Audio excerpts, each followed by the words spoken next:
শহীদ Abrar Fahad avenue থেকে আমরা এই মুহূর্তে যুক্ত হব আমাদের সহকর্মী সুমন তানভীরের সাথে। সুমন, এর আগে আপনি বলছিলেন যে শহীদ আবরার এভিনিউতে এর আগে দুজনকে সন্দেহজনকভাবে গ্রেফতার করেছে পুলিশ এবং সেখানে যারা উৎসুক জনতা রয়েছেন তারা আবারও সেখানে অগ্নিসংযোগের একটা ঘটনা ঘটিয়েছেন।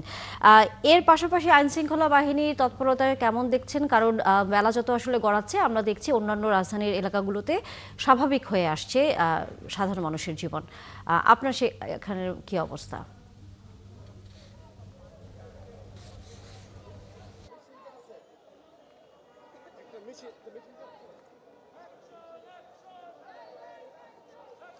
একদম আপনি ঠিকই বলেছেন যে অন্যান্য জায়গায় রাজধানীতে যেমন স্বাভাবিক হয়ে গেছে সবকিছু, মানে যারা অবস্থান করছিলেন বিভিন্ন জায়গায়, যেমন জামাত ইসলামের 14টি পয়েন্টে অবস্থান করছেন, সেই সব পয়েন্ট থেকে তাদের নেতাকর্মীরা সরে গেলেও এই শহীদ আবরার ফাহাদ এভিনিউ অর্থাৎ আগের বঙ্গবন্ধু এভিনিউ, এখানে কিন্তু উত্তেজনা এখনো আসলে কমেনি। আপনি জানেন আমরা এর আগের সংবাদে জানাচ্ছিলাম যে বঙ্গবন্ধু এভিনিউর যে চারতলার ঠিক বাইরের অংশটিতে যারা উত্তেজিত ছাত্র জনতা এখানে ছিলেন, সকাল থেকে অবস্থান করছিলেন, তারা কিন্তু এই যে রায় ঘোষণার যে বিষয়টি, রায়ের তারিখ ঘোষণার যে বিষয়টি ছিল, এই তারিখ ঘোষণার পরে কিন্তু অনেকটা উৎসাহিত হয়ে কিংবা আনন্দিত হয়ে তারা কিন্তু এই এভিনিউয়ের ভেতরে ঢুকে যান এবং চারতলার ঠিক বাইরের অংশটিতে তারা আগুন জ্বালিয়ে দেন, যার ধোঁয়া কিন্তু এখনো উঠছে আপনি দেখছেন। এবং ওপরে ছাত্র জনতার একটি অংশ কিন্তু তারা নিজেদের মতো করে অবস্থান করে কিন্তু তারা স্লোগান দিচ্ছেন।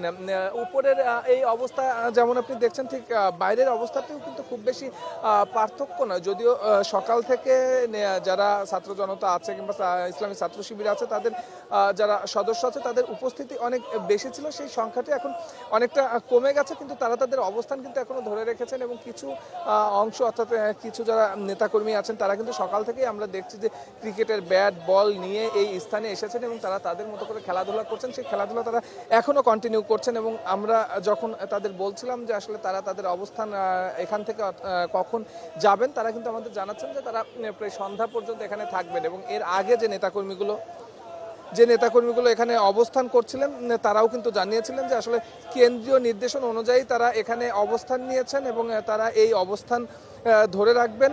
যদিও একটা বড় অংশ কিন্তু এখান থেকে এখন চলে গেছেন, সবকিছু মিলে পুলিশের উপস্থিতি আছে, র্যাবের উপস্থিতি আছে। মোটামুটি এখন পর্যন্ত যেহেতু একটি পক্ষই এখানে অবস্থান করছেন, আওয়ামী লীগের কোনো নেতাকর্মী নেই, সেই জায়গা থেকে শান্তিপূর্ণ অবস্থায় এখানে বিরাজ করছে। সমাধান নিশ্চয়ই ফিরবো পরবর্তীতে এই অবস্থার খবর সর্বশেষ জানবার জন্য। আবারও দর্শক, সহকর্মী সুমন তানভীর ছিলেন এতক্ষণ আমাদের সাথে।